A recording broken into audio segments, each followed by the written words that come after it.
So good morning everyone. I welcome you all to 5 am Current Affairs Super Series में. So let's discuss today's topics.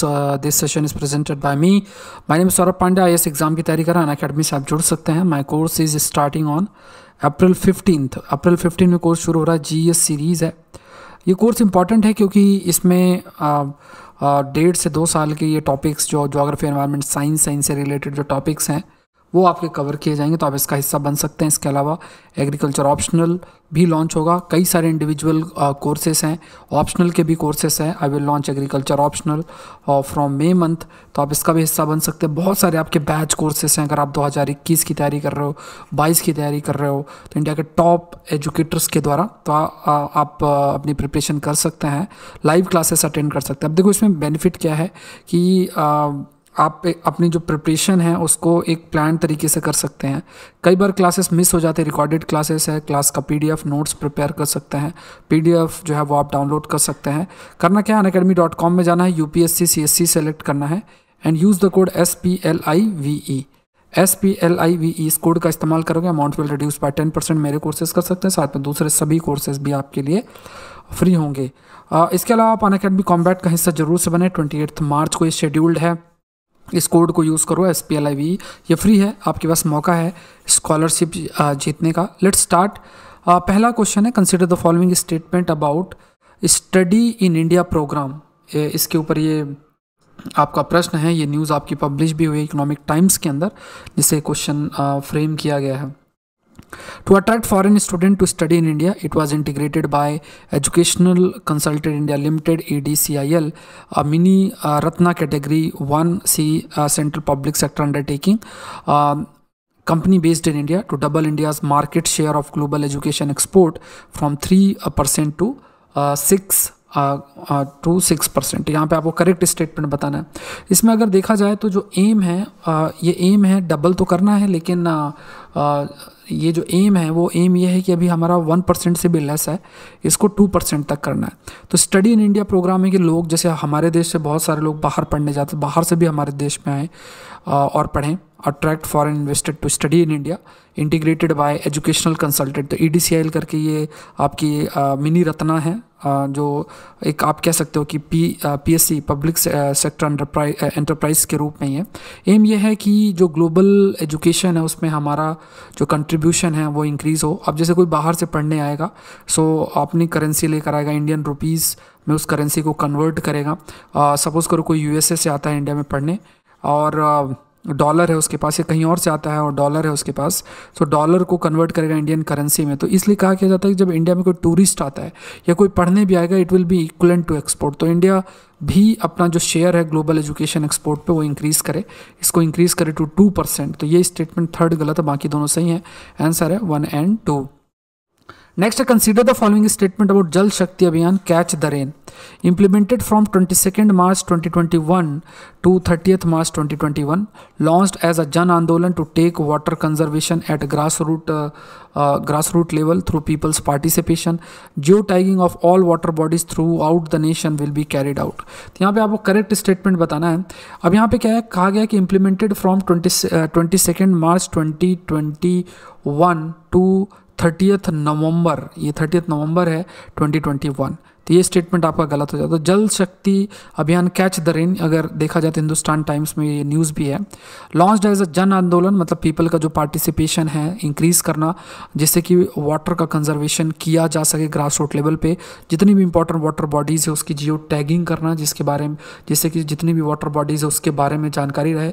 Nearly 600 million India face high extreme to water stress. लगभग 600 million लोग extreme water stress face कर रहे हैं. और country में जो water demand है दैट विल डबल, वो आपका डबल हो जाएगा बाय 2030 तक.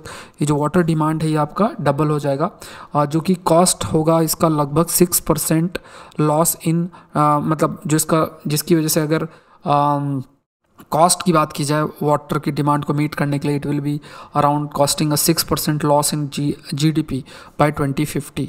तो वाटर का डिमांड कंटिन्यूस इंक्रीज होगा. तो ये स्टेटमेंट गलत है, बाकी दोनों स्टेटमेंट सही है. आंसर है दैट इज डी. नेक्स्ट है, consider the following statement about lipids. तो ये न्यूज़ है आपकी PIB की न्यूज़ है. Lipids are molecules that contain hydrocarbons and make up the building blocks of the structure and function of the living cells. Lipid include fats, oils, wax, certain vitamins A, D, E, K, hormones, most of the cell membrane that is made up of protein. Such lipids such as steroid hormones serve as a chemical messengers between cells, tissue, organs and others communicate signals between biochemical system within a single cell. तो आपको correct statement यहाँ पे बताना है। तो यहाँ पे अगर देखा जाए तो ये जो सेकेंड स्टेटमेंट है इट इज़ रॉन्ग।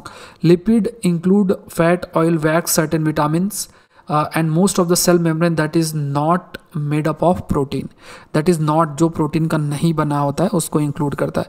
तो ये स्टेटमेंट आपका गलत हो गया। यहाँ पे लिखा मेड अप ऑफ प्रोटीन, यहाँ पे होगा not made up of protein. Lipids are the molecule that contain hydrocarbons and makeup of building blocks of structure functions of the living cells. कुछ जो लिपिड्स हैं जैसे स्टेरॉयड हार्मोन्स है, ये chemical messenger के रूप में कार्य करते हैं बिटवीन सेल्स, टिश्यू, ऑर्गन्स और दूसरे जो and communicate signals between biochemical system within a single cell. तो कुछ जो लिपिड्स हैं जैसे स्टेरॉयड हार्मोन्स है वो एक केमिकल मैसेंजर के रूप में मतलब सिग्नलिंग के पर्पस के लिए भी इस्तेमाल होते हैं between cells, tissue and organs में। तो ये स्टेटमेंट दोनों सही हैं। The answer is B. Next consider the following statement about Chuktia Bhunjia. Recently जो न्यूज़ में, तो ये भी न्यूज़ हिंदू में आपकी पब्लिश हुई थी। So particularly vulnerable tribal group from Sonapeda plateau of Chhattisgarh, they are mostly found in Nuapada district. The term Bhunjia means growing out of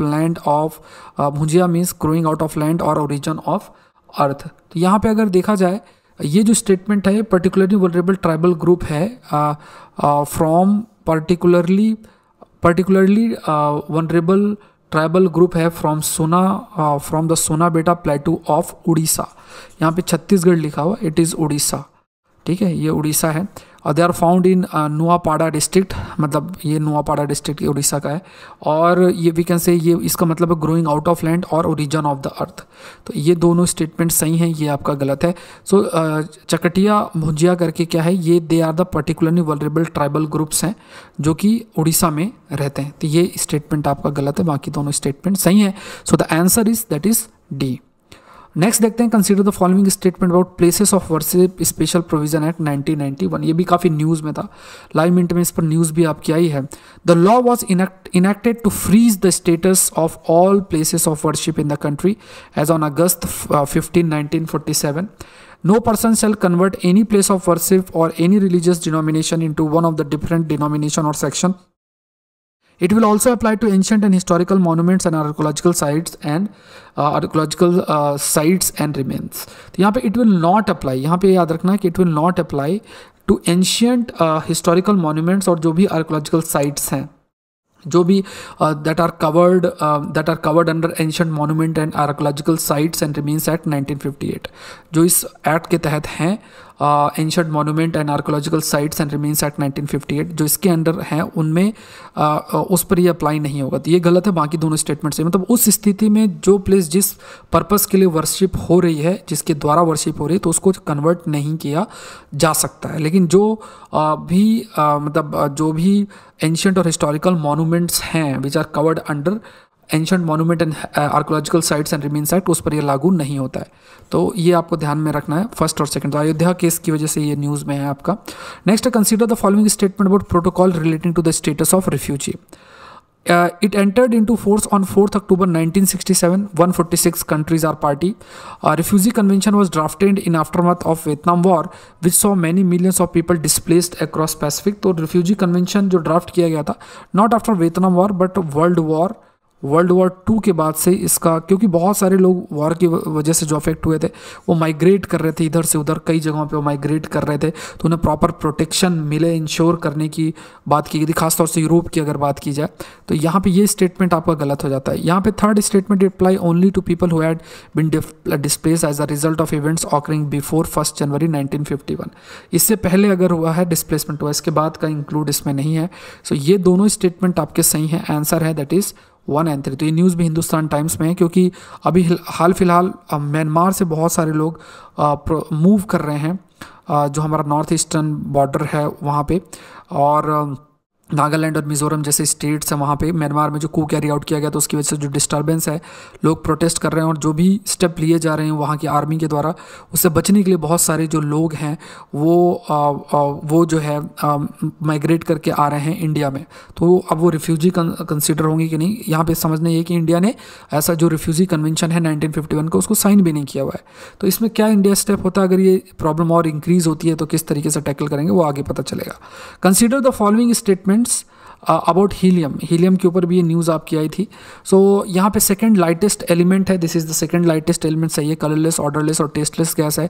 boiling और जो फ्रीजिंग पॉइंट है हीलियम्स का are lower than those of any other non substance. अगर किसी भी non substance से compare किया जाए तो उसका बॉइलिंग और फ्रीजिंग पॉइंट कंपेरेटिवली लोअर है। तो तीनों ही स्टेटमेंट सही है, आंसर इज 1, 2 एंड 3। सो आज के लिए इतना ही। आई होप ये सेशन आपके लिए हेल्पफुल रहा होगा। आई रिक्वेस्ट यू ऑल के लाइक जरूर करें, शेयर जरूर करें और द कंसेप्ट यूट्यूब चैनल को जरूर से सब्सक्राइब करें। Thank you everyone and let's crack it.